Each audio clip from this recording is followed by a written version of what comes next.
So we'll start with Ann, and she's a director of the Baltimore County Land Trust Alliance. Now, she's more than that. We all know that she's more than that. She's administered the Rural Legacy Program for the Piney Run area since its inception and works as the Conservation Director for the Land Preservation Trust, and coordinating easement acquisitions and monitoring efforts for them. And that's no easy task.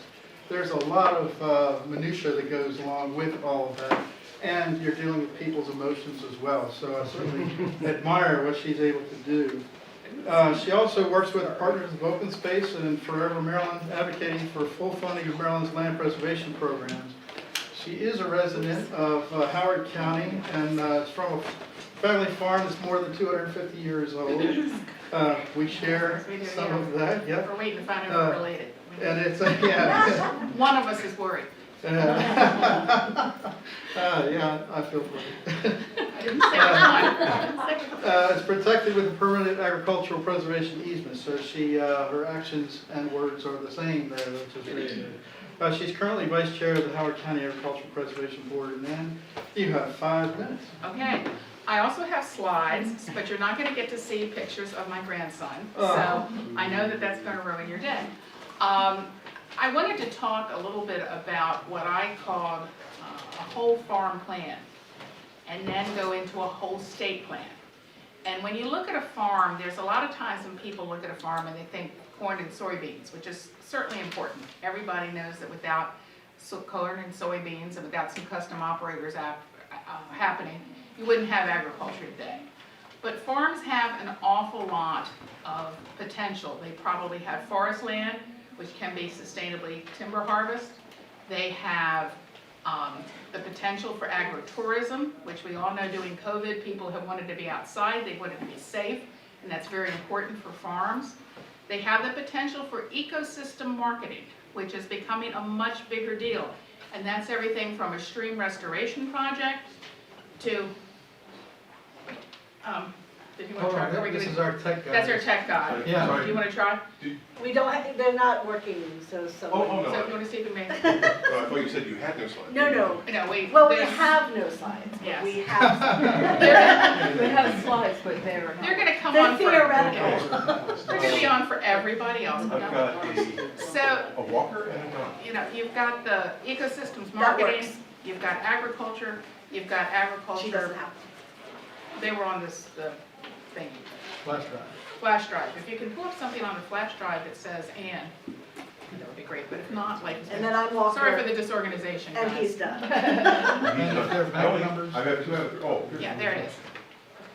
So, looking at a whole farm, if you sit down with the property owner, only one aspect of that may be, and it says Ann Jones at the front of it, or else you're going to have to see only pictures of my grandchildren, which were born in June.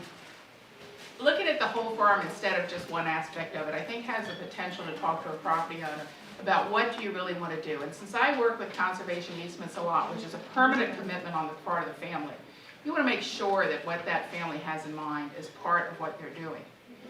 So there really isn't a good format for doing what I'm talking about as a whole farm. I just think it's important that you look at all the aspects of agriculture and not just look at the traditional crops. That you also, like I say, look at the woodlands, you look at the potential for stream restoration, the potential, you know, carbon sequestration is hypothetically going to happen, and these guys know way more about that than I do, but right now there isn't really a market, but you want to look at how can that farm in the future serve everything from, is there any kind of a tourism aspect that it can do, is it tied up to a local, you know, CSA might be a good possibility, so really looking at the whole picture of the farm. So that was slide 1. And then, clicking forward to slide 2. There is also, I think when you look at the state level, you start looking at a similar thing. And if you look at the state as having sort of a whole state portfolio, what is the land in the state valuable for? And I think it very much tracks what I was just on the first slide discussing on the farm. So you're also, in addition to having certainly tourism opportunities on states, you have the ability of the state lands to go out and hike. There we go. You can go to the 3rd slide. And I only have 5, so this is really good, you know. There we go. And so you have the, and I bet there's something I can move that forward with. Next slide, previous slide. Got it, thank you so Top much. is a laser pointer.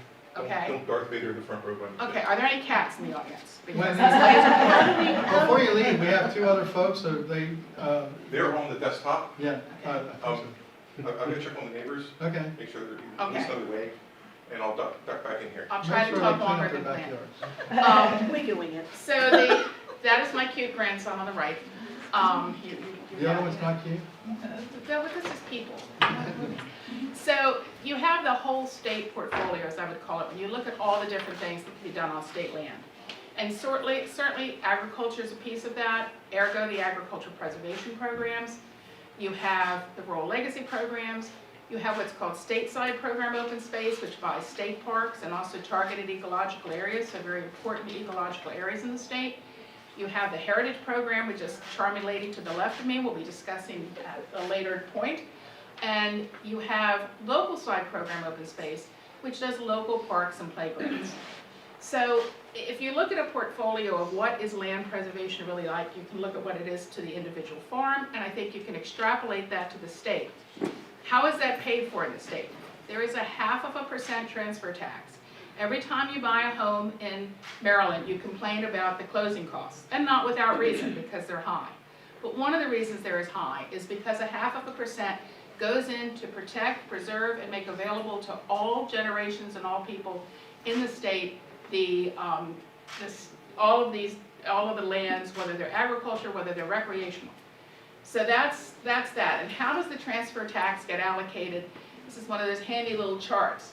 But on that $1, if you called it $1, which is a lot easier, about 17 cents would go to the Maryland Agricultural Land Preservation Foundation, called MALF, which is, a mouthful, but that protects agricultural land. They really look at prime and productive soils. They want to have the larger farms are protected by and large. About 8% goes to the rural legacy area. And the MALF program looks, and it makes a lot of sense, it tries to get the best farms that it can from around the state. But what it doesn't do is combine them together so that you have sort of a community and a large block of land in one place that can really both support the community of agriculture. It also supports wildlife habitat. It supports a forestry. It can support streams. So the rural legacy area targets specific areas of the state. So about 8 cents on that dollar would go there. Stateside program open space, which as I mentioned buys the state parks. It has targeted ecological areas that are set up on the, you can find them online, and they're the most important ecological areas. They can purchase those areas, and that's about, 20%, 22%. And then about 22 cents on that dollar also goes to local side to do the parks, the playgrounds. That goes to the counties where they can develop them. And then the balance goes to DNR for a variety of things, from administration to some of the state park maintenance, to pay in some bonds that were previously paid. Now, the rural legacy money comes in as cash. So whenever you buy a house, that's real money that comes in. And it's not allocated at the moment that it goes in. So they don't know for sure what program it's going to go to, what farm's going to be preserved, what park's going to be purchased, what park's going to be improved. So the history has been that from time to time it gets rated because it comes in and it's shiny and it's cash and you have other needs that you need, the budget might be down. So it gets, I said rated, I should have said reallocated, words matter. So it gets reallocated. And when it's reallocated, there was also a promise in 2016, a group of us, everybody at this table, they worked very hard to try to get the state legislature passed legislation that said, yep, we're going to repay that. We did this, honest, we should have spent it this way, and honest, we're going to do that. And that has been happening. The good thing is that the main part of the money that comes in has been being paid, but the payback has not been being made so much. This year, some of it was made. There have also been a lot of movements that say, we don't really need to pay that back because you're getting other money, there isn't a real need. So there's a group that has been meeting somewhat informally to look at the payback. I just figured I'd throw in some nice looking poinsettias at this one, because that's a great thing up, it's that time of the year, and this is one of the growers in Maryland. up in Has Kemah. nothing to do with the red figure the state's left in the. Nothing at all. It's, you know, I try to get Imagery. imagery. Images But that's- matter. That's one of the, you know, growers here up by Kemar, you Yeah. know, that grows it. Well, So, the payback of funds, right now, there's still about 163 million kind of on the books, floating around that should happen. So what we've been looking at, among other things, is how can that be paid back in a manner that increases, number one, the equity of some of the parklands. And there are a lot of areas that are not getting, you know, there's the goal of being able to walk to a park in your neighborhood. There's a park equity mapper now that the state has put online. There's a lot of neighborhoods where you cannot walk to those parks. So how can some of this money go into that and help address that equity, and how do we want to look at that going forward? That's a huge thing. Another one is, how do you maintain the existing parks and some of that open space that has been purchased? So some of the land that was targeted ecological areas, is that really being managed as it should be? Are invasives coming in? Is it not being taken care of? Is there enough staff for that? So looking at the maintenance of parks, and also the maintenance of the state-owned land is a big thing. Staffing at Department of Natural Resources. It's great when some more money comes in, but if you don't have the staff to get it out the door in a responsible manner, what's going to happen? So staffing at DNR is another thing to look at. And then the other thing is basic support of the forestry industry, which has not happened a lot, and is there some way that this can support that industry? So that's kind of you have a whole farm, you have the whole state, and what the payback's going, and that was the topics that I'm going to talk about. And if anybody wants to know ad nauseum anything about easements particularly, I'll be glad to talk to you later. So the whole presentation. Yeah, whole presentation. Yeah, good. Thank you, Ann. We'll have questions here after we hear from everybody. So Joel, we're going to work with Joel next, if we can find his slides.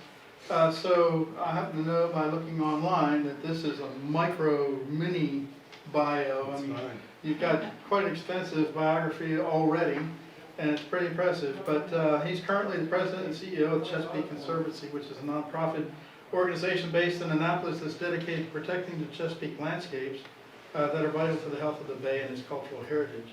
Under Joel's leadership, the Conservancy is focused on using technology to practice precision conservation and building successful partnerships with federal, state, and local agencies, private foundations, and corporations to advance conservation. Does that sound right? That sounds great. All right, good. Well, thank you very much. Yeah. Thanks. I'm also the co-chair of the Partners for Open Space. So a lot of these issues I've been working on for a decade or so. But I'm really happy to be with you all today. I'm very grateful for your time and attention. I'm a Marylander. I live here in Anne Arundel County. I have 2 little girls. We love this state. We love our landscapes. And so, you know, keeping this place as beautiful as it is very important to me personally. I come at conservation from a slightly different angle.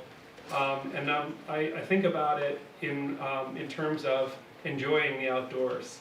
And one of the things that has inspired me is seeing what happens to a kid when they experience the outdoors for the first time. It changes their perspective, it broadens their imagination, enhances their joy. And so I really think about conservation in terms of outdoor recreation, in addition to some of the other typical ways you think about it. Outdoor recreation is really a part of the fabric of Maryland. How do I advance that? Just, yeah, well, you know, whether it's riding your bike at Catoctin, or paddling a kayak at Mallows Bay, or goose hunting in Queen Anne's County, or fishing at Beaver Creek, or, you know, one of the many outdoor rec activities that we can and do and enjoy here. That's really what makes Maryland so special. You know, they call it America in miniature. I know you guys just heard from our governor, which is really wonderful to have him come to this conference. He's been a really big supporter of conservation, fully funding the program Open Space and other environmental programs. And he's very supportive of outdoor recreation as a core component of our economy. In fact, Outdoor recreation provides go next slide please, is a $5.5 billion value to our economy in 2020. 70,000 jobs, and provides 3.3 billion in compensation. And it was growing 2.4% on average per year, although 2020 it did experience a dip, as most things do. And I have a graph of that you can see here. Next slide. You can see that over time, the outdoor recreation industry in our state has been growing every year except for 2020, and I do expect that it'll rebound as most other industries have.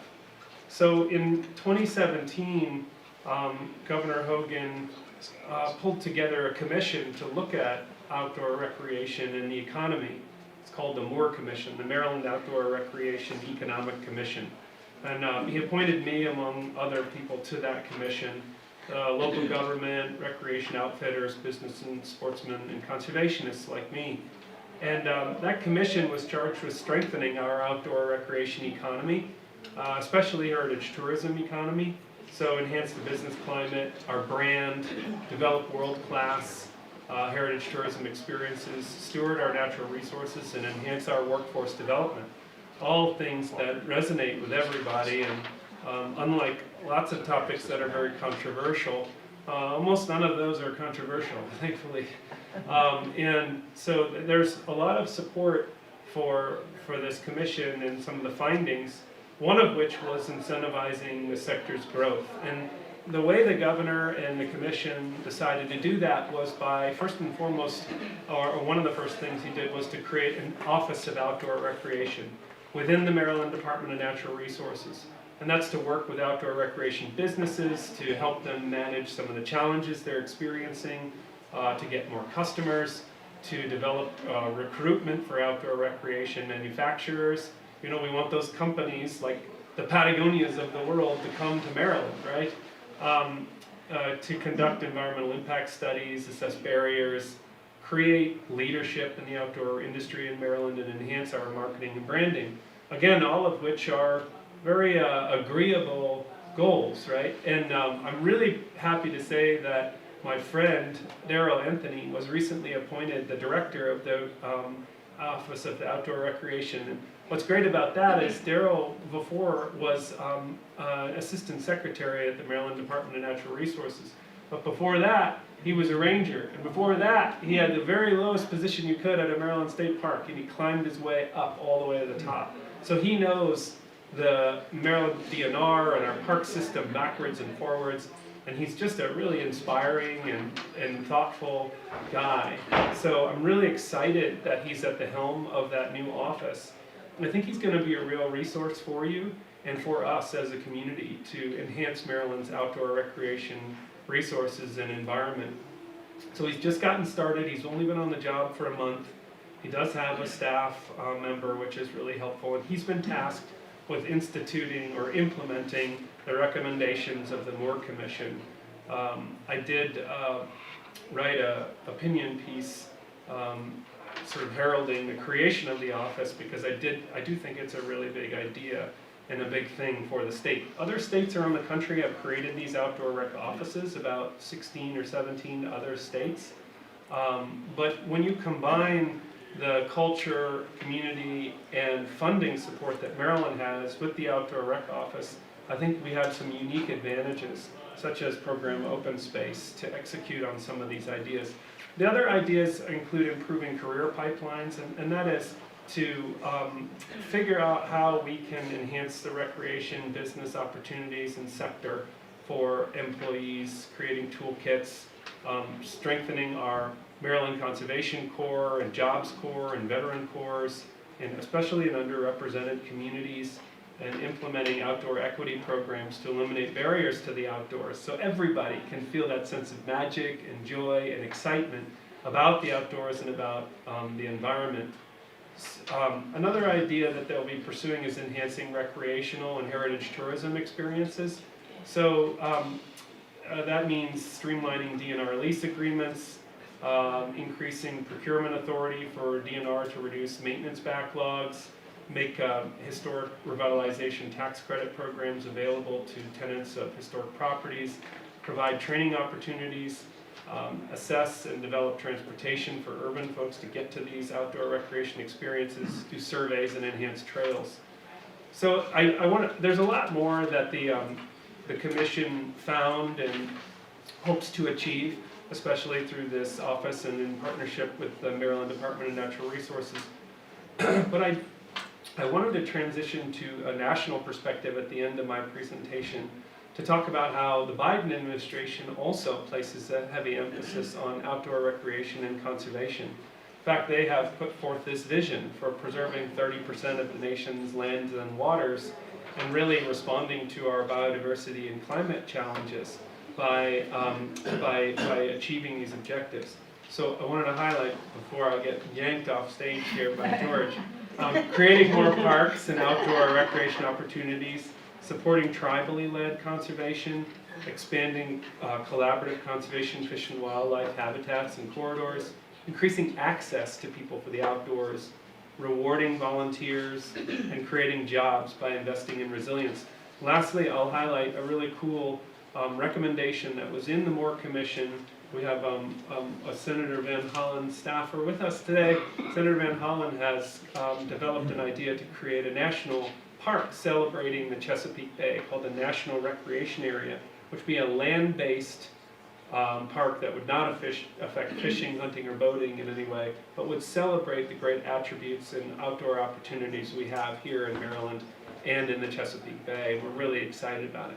I'm happy to answer any questions. I know I rolled through that pretty quickly, but I wanted to make my PowerPoint available to you all later, and then remember that you can always get in touch with the Office of Outdoor Recreation to take advantage of some of these ideas or build some of these ideas as you see fit.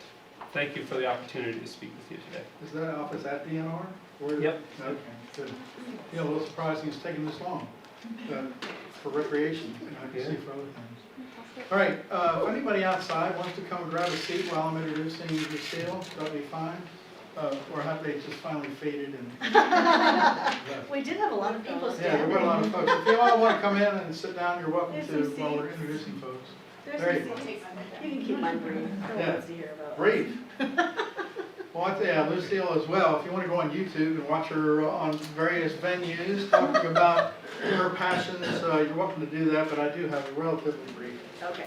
biography here. She's Executive Director of the Southern Maryland Heritage Area, and it's called Destination Southern Maryland. Yes, Is that sir. correct? There you go. Where she's leading the effort for Southern Maryland Heritage Area to become the 56th National Heritage Site or area.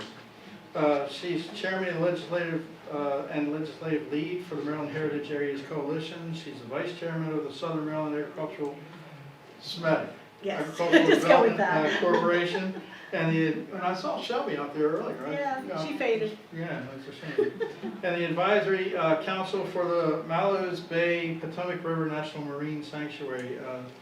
Also, the Southern Maryland Heritage Area also created the Maryland Rediscovery 400 initiative to help tell a more complete history of Maryland and its beginnings with a focus on the descendants populations, African Americans, and I imagine there's more on the next page. That's good enough. That's good enough, yeah. So, Lucille, We don't wanna thank you hear very about much for me. being here. Yes, of course. Hi, everyone. I'm And Lucille. before I Walker. cast that long ominous shadow, take your time. Okay. I think it works. I do have a video. This is a video. Do you think it can play? Video. It's just some drone Who footage. do you think Sure, it I don't know if we'll be able to hear Can it. you just, no, there's no sound. Can you just scroll over it and see if you pull up a little play thing? I don't. If not, it's fine. Try double clicking on the. Oh, there it is. There it is. I figured since we're talking about landscapes, we'd have a little drone footage of some landscape in our area. So we thought we'd just start with that. I'm here talking today about heritage tourism and working landscapes. This will also include cultural landscapes. But as I said, I wanted to put us in a mood as we're hearing all this wonderful technical stuff going on. I think it's important for us to just kind of take a breath. I think this is what we're looking at I'm here. glad to put her last. Oh, now it's not working. Okay, what is heritage tourism? All right, in a nutshell, heritage tourism is about place. It's about people and place and experiences. And it's important that it's place related, because that's what we're talking about when we talk about cultural and other types of working landscapes. That's really important. So what has happened at this particular moment, at a particular time?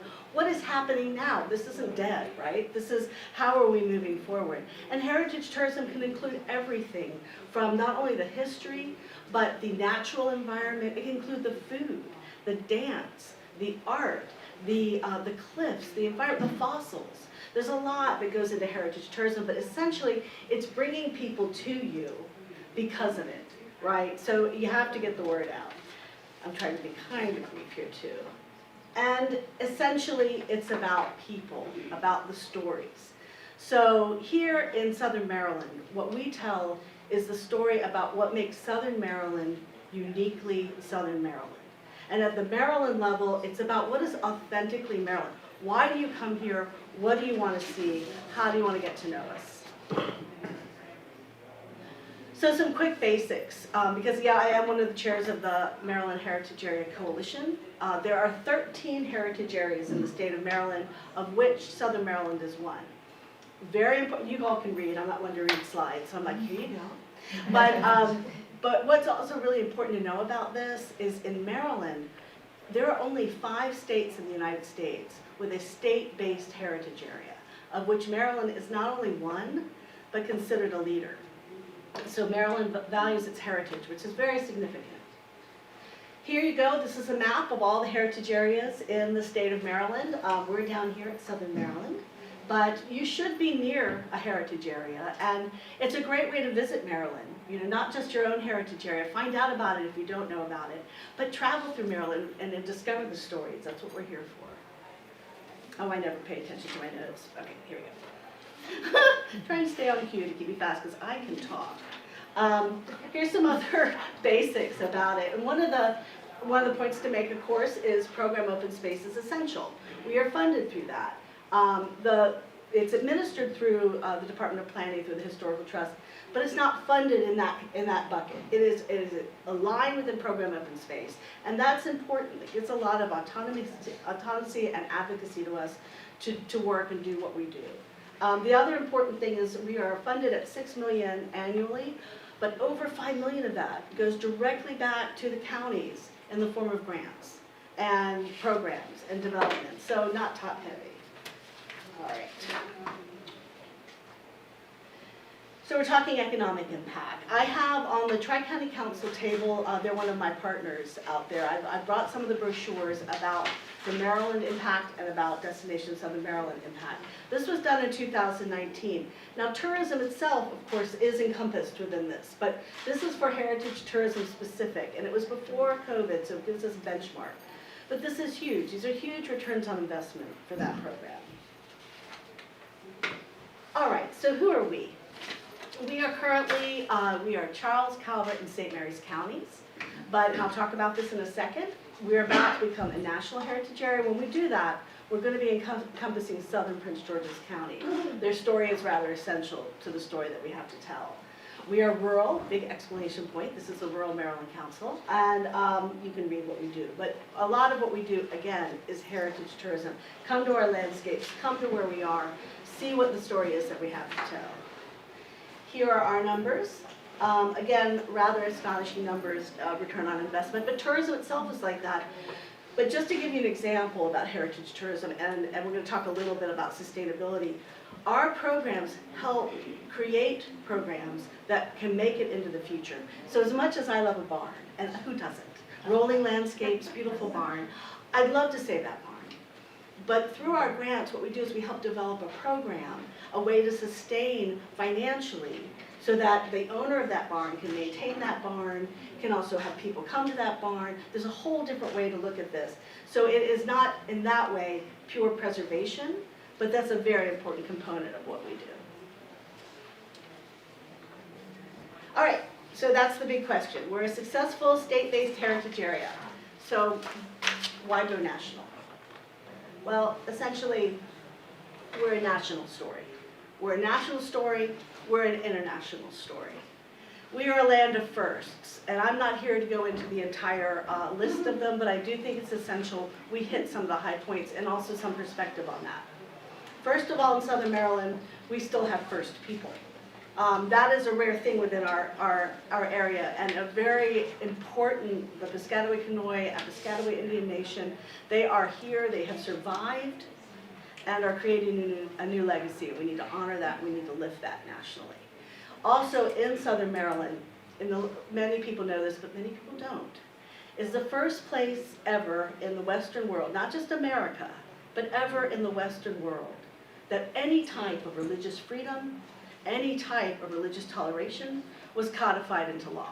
First time ever in this little peninsula, in this little end of this little peninsula. That is where it happened. We're also the first place that anyone of African descent ever served in an American legislature. That was Matthias de Sousa, 1642. We are the first time that we're where the first woman ever petitioned for the right to vote. That was Margaret Brent in 1648. There are a lot of other firsts we could go into. Those are just some initial ones. But to give you a sense of what heritage tourism is about, it isn't just about that, because unfortunately for every freedom gained, there were freedoms lost. And we need to honor and look at that. And if you talk about the Piscataway, the loss of land, loss of a way of life. And let's take a moment to look at Matthias de Sousa. He was an indentured servant of African and Portuguese descent. He rose to leadership in the society. And a mere 40 years later, legislation was passed that allowed for the enslavement of people of African descent and their families in perpetuity. So there's this balance within the history. You have to take it as a whole and bring people to see the whole story. Because if you're not telling the whole story, you're not doing your job.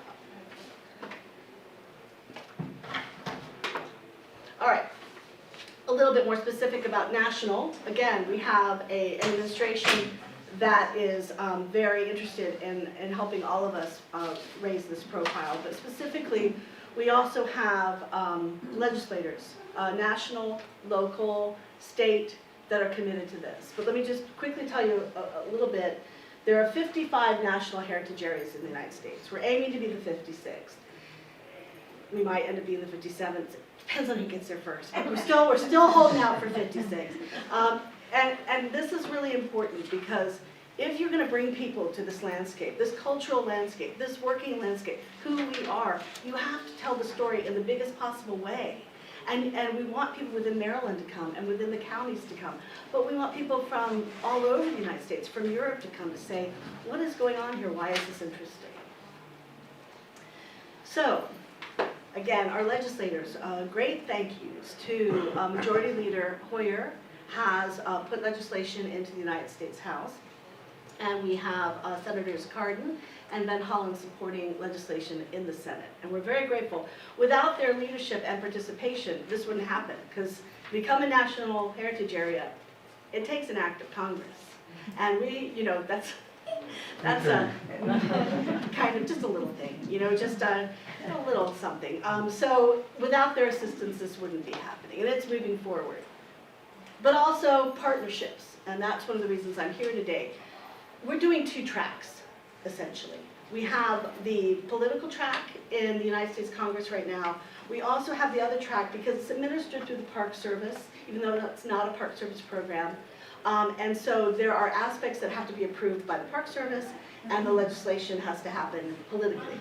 So once the legislation moves through Congress, we will be designated a national heritage area. We will be that. But in order to access some of the funding and other opportunities, we have to make sure we have the approval and sign off of the Park Service. One of those things is a feasibility study. That was just completed and released to the public. Ooh, am I going on over? I'm hurrying.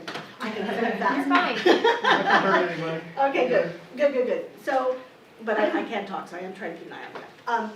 So that was just released to the public. And we do want public comment. It's on our website, and I can give you more information about that. And so in order to do the feasibility study quickly, we've been working on this for 18 months. Normally this process takes 10 to 15 years. But we only have 13 years till Maryland turns 400, and that commemoration is a really unique event. And so we need all this motivation going now. We need all of this happening now.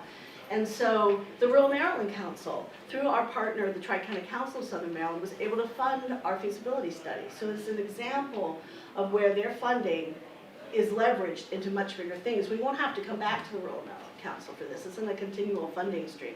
So one-time thing they were able to help us with that launched us forward in a really fast way. So I wanted to make sure that we noted that. So once the feasibility is open for public comment, we've done a lot of community conversations. And once that's happened, then we will submit it and hopefully get the final sign-off from the Park Service with that. And then there are other stages later. These are some of the stories that we've encapsulated in our national story. Within each of these is hundreds of pages. So this is just very quickly to say, this is how we're phrasing some of the heritage tourism in our region.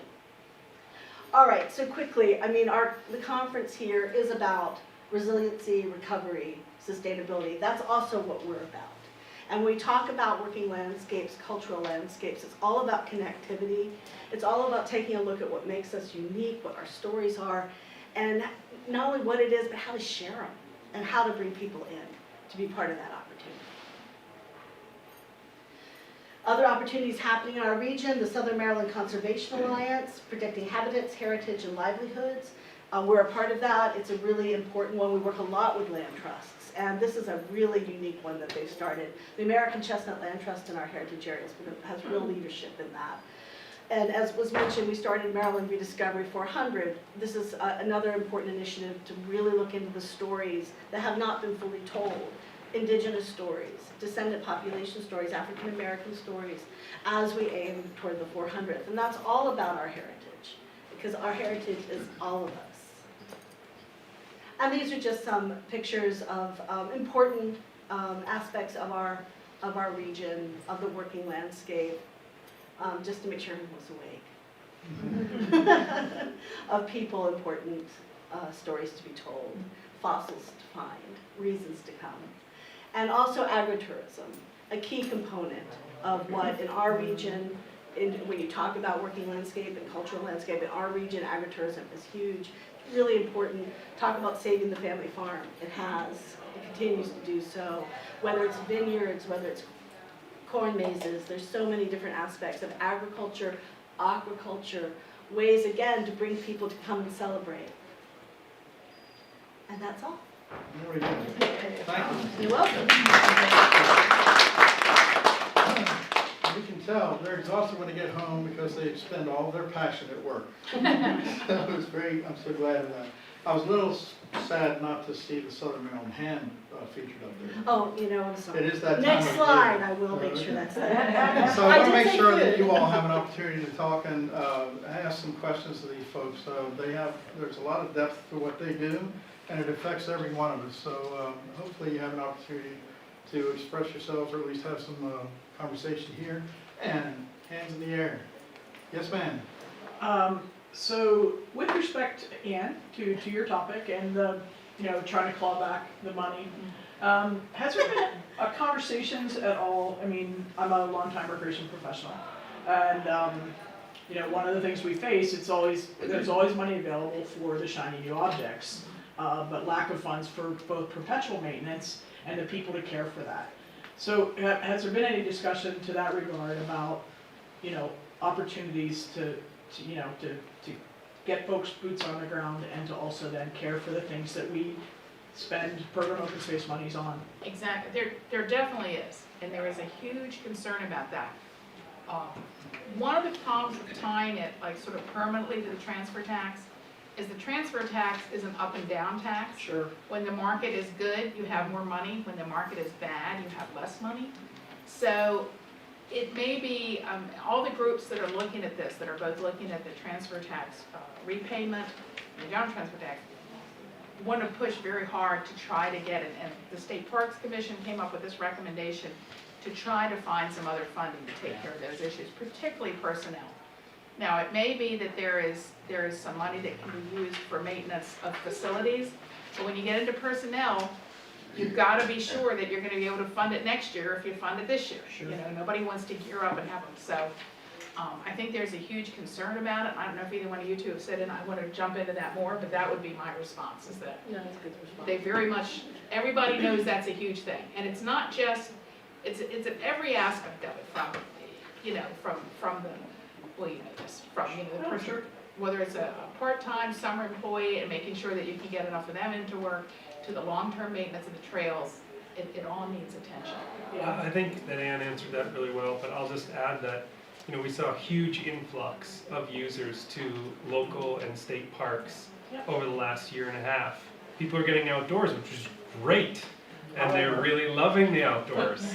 But that has also put a lot of pressure on our heroes at our state park or local parks that take care of them, All parks. and the infrastructure that people use there. You did see a historic investment of in-state or local parks last session, 85 million, which was really helpful.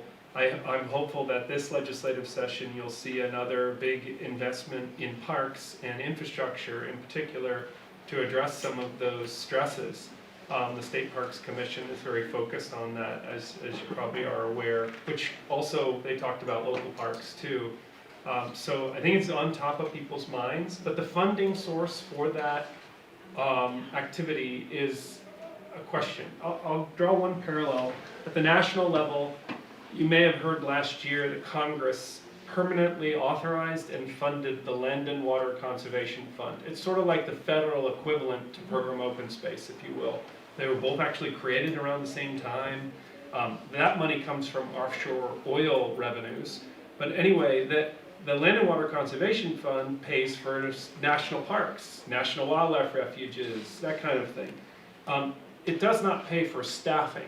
The staffing comes from general revenues or other funding sources for the Department of Interior that staffs those places. They intentionally have not necessarily tied those two together because they kind of pay for different things. And so I have personally been encouraging members of the legislature to think about it in terms of that, because that seemed to work really well at the national level. When they passed that bill, they, alongside full and permanent funding for, and thanks to Senator Van Hollen, by the way, who was very influential on that, as well as Senator Cardin, they also paired it with a historic investment in maintenance of those parks.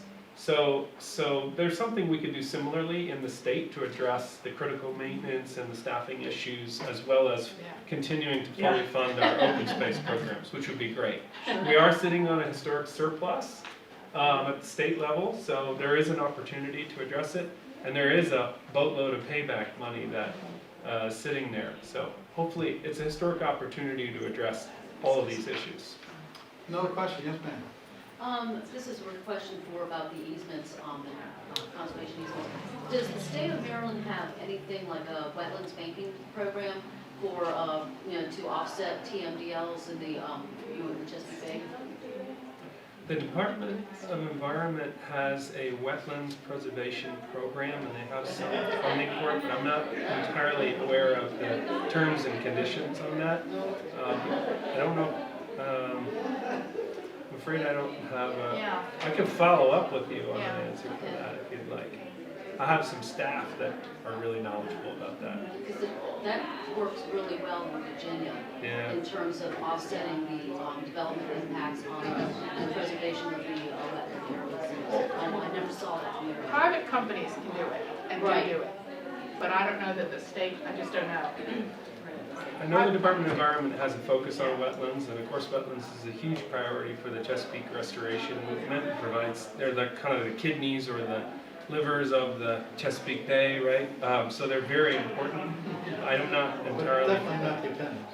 You can't take it. I can give you my card and we can follow up afterwards. Thank you. Another question? As an observation to you three, it's a shame you're not passionate about your work. The Board of Public Works today, I knew this was coming. I just Did they wanted to let pass you know. everything?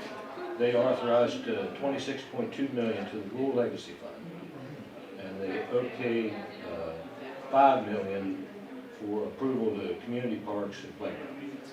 Yeah. I knew it was on the board, but So did I. they just texted me and told me that. Excellent, thank you. Yes.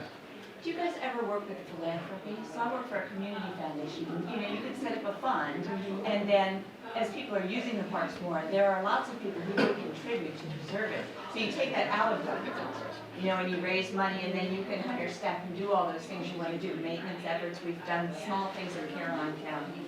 So I just think that's a good way to go, because I can't see the state funding it forever. And I think that in the Heritage Area program is inherently, that's our mandate, is to work with the private sector, the business sector, as well as the governmental sector. We would be really not effective without philanthropy and without involvement of private business and private individuals. Sustainability is key, and we have to keep looking not as a continual fund. Yeah. 3 minutes. I'll say that we work very extensively with philanthropists, foundations to accomplish our goals. We try and leverage all sources of funding to advance our collective goals. And this year, in fact, I think we've raised about $11 million. So we've, in private, I guess it's a combo, public and private funds, mostly private. But one thing I wanted to throw out there is we're thinking about private funding beyond philanthropy nowadays to engage companies and investors in environmental outcomes. Maybe you've seen some of the commercials on TV for JP Morgan Chase or some of these large investment firms where a fourth or more of global investments are going to sustainable environmental outcomes. So carbon sequestration, water quality improvement, you know, those sorts of things are really huge opportunities for the rural landscape in particular, and in Maryland. And when you mentioned we didn't have a functional carbon market, I want to say we don't have one yet. Yeah, that's But yeah. we have a huge opportunity to take advantage of that. We're already doing all kinds of practices on the landscape that sequester carbon. We're just not getting credit for it or any money for it. But it's a big opportunity for the state. So beyond philanthropy, which is very important, there's also an expectation of current and future generations that we will invest our money in sustainable things, sustainable businesses, sustainable practices, and that expectation is pervading private companies and investments to deliver funding on the ground for those practices. You've got T. Rowe Price in Baltimore. I mean, you could go to the top and have them. Yeah, it'd be great to get an institution like that on our side. Anybody that has a contact. And we have business Besides cards. my IRA. Come get our business cards. Other We'd love to questions? talk to you. There is a legislative initiative in the Maryland legislature this year called the Conservation Finance Act, led by Sarah Elfreth in the Senate and a number of individuals in the House to enhance the environment for private capital to advance environmental outcomes on the ground. And it's a bipartisan initiative. The governor has indicated it's one of his top priorities as well. So it's a very unique thing right now in this day and age to have a consensus that that's an important new element of conservation and environment moving forward. And in terms of consensus, I'll just jump in. It is a remarkable thing in our heritage area as well, that it is across the board bipartisan. And that is something to be noted. Yeah. So, quick shout out, nonprofit, you have a donate button on your We shared at website? ChesapeakeConservancy.org. Donate button, you have a donate button on your website at all? We do not, because No. we're partnering with the Tri-County Council, but Yeah. soon we will, because soon we'll be standalone. You can send your money up our way. No. I don't even have enough money for a button. For Ann, just buy a house. Yeah, and we're all partners of open space, and do Yeah. keep that in mind, that's a really important program. Other questions? So we're wrapping it up now. Any last minute comments for you guys? Do you need oxygen or anything like that? No, we're good, thank you guys for being interested. All right, thank you. Well done. Thank you. Your forms are in your Nice to meet you. program, if you want to take a Really moment, fun. do it now Oh, or thanks later, so just much. hand them in on Yeah. your way out. Yeah.